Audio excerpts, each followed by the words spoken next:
sono centinaia al giorno, in numero crescente di anno in anno, perché le persone non solo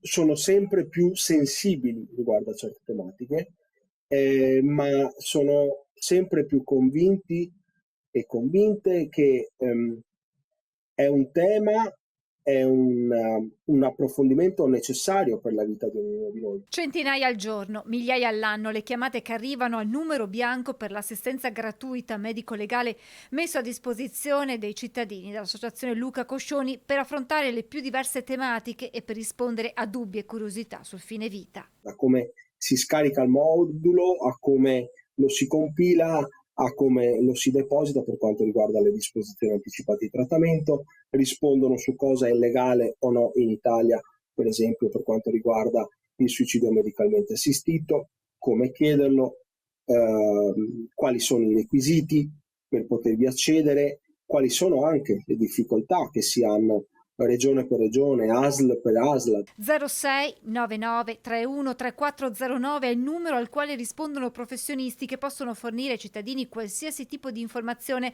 a partire dal come e dove depositare il testamento biologico. In alcune regioni infatti è possibile consegnarlo anche presso le strutture. Inizialmente il deposito è solo possibile presso i comuni dove l'ufficiale di stato civile ne certifica l'autenticità e la veridicità e la bontà delle dichiarazioni. E questo però non era possibile a chi magari era degente. E in queste settimane la mobilitazione nazionale Liberi Subito è arrivata in Veneto, nelle piazze di Padova, Treviso, Venezia, con gazebo informativi. Oggi ci sono i volontari a Mestre sotto la pioggia che distribuiscono volantini, la settimana scorsa si era a Padova, a Vicenza, insomma si continua a lavorare affinché tutte le persone conoscano pienamente i propri diritti nel fine vita. Affiancare i cittadini nel delicato momento del fine vita in attesa di una normativa nazionale in Veneto, ferma in Commissione Sanità dopo la discussione in Consiglio.